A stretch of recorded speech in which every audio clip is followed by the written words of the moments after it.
Kabar jelek itu kabar yang luar biasa gembiranya, karena bertahun-tahun kemarin cuma 50.000 maksimal 40.000 formasi kita.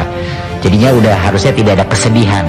Untuk GTK honorer Mas Menteri, dari 1 juta hanya 580.000 saja yang bisa didaftar, karena dari peta permasalahan yang mencuat pada saat pembahasan di Panja, sebagian karena disinfo yang diterima oleh pemerintah kabupaten kota tentang penganggaran. Mereka khawatir, ya, walaupun sekarang sudah terjawab, mereka tidak lagi khawatir, tetapi dalam tahapannya sudah too late.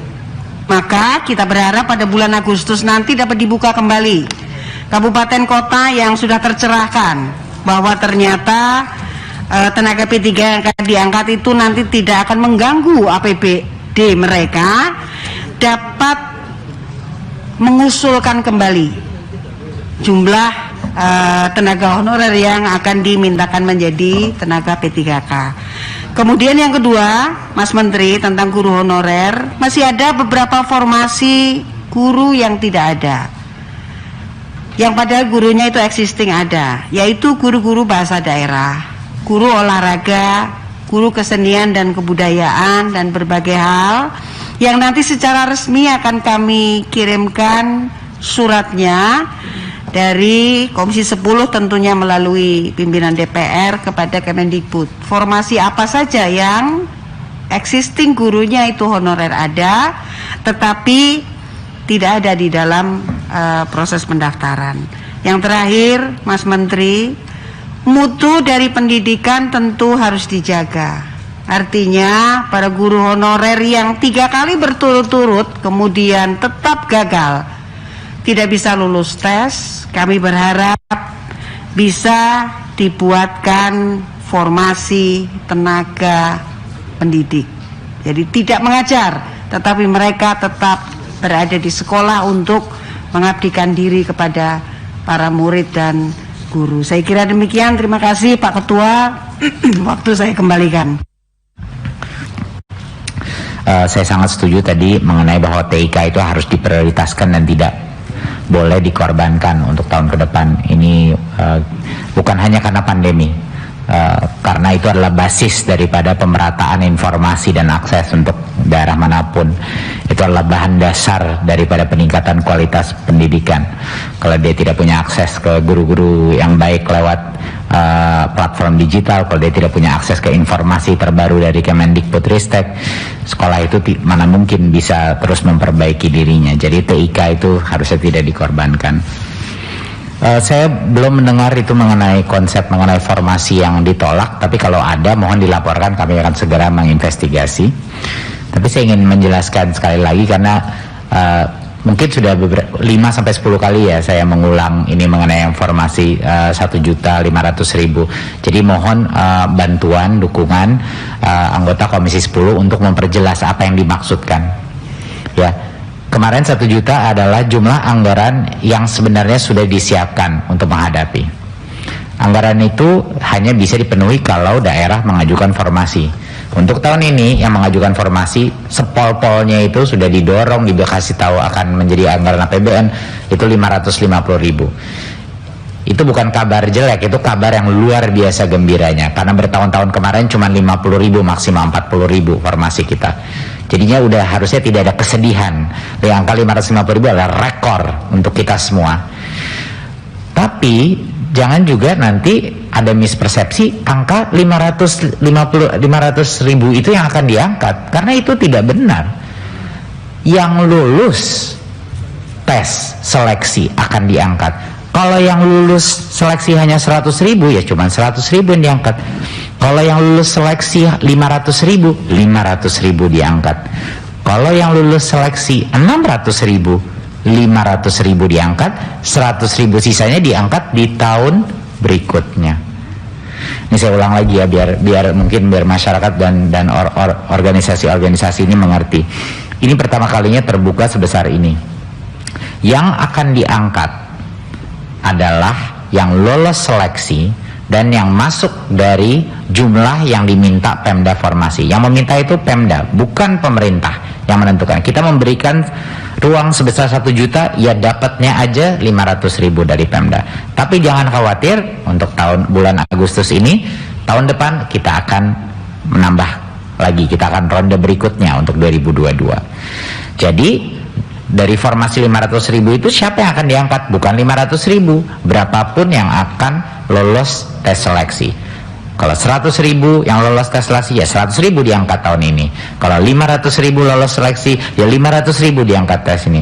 Kalau 700.000 yang lolos seleksi, cuman 500.000 yang diangkat tahun ini, 200.000 sisanya bisa diangkat tahun depan. Nah, mohon maaf saya berulang-ulang, tapi ini agar ada kepastian bagi masyarakat bahwa udah kita sekarang ya lihat siapa yang lolos tes seleksinya, karena kan semuanya harus ngikutin tes. Jadi mohon ini dimengerti dan tolong disosialisasikan ke masyarakat biar nggak terus memutar-mutar kembali, nggak perlu ada kegelisahan gitu. Kalau yang nggak masuk tahun ini bisa masuk di bulan Agustus ini, dan Pemda kita terus berbicara per Pemda bahwa anggaran itu dari pusat. Terima kasih, saya rasa sekian dari saya. Pemberian terhadap guru-guru yang sudah berusia 35 tahun ke atas, kemudian juga sudah mengabdi di atas 3 tahun, kemudian juga THK 2 dan sebagainya.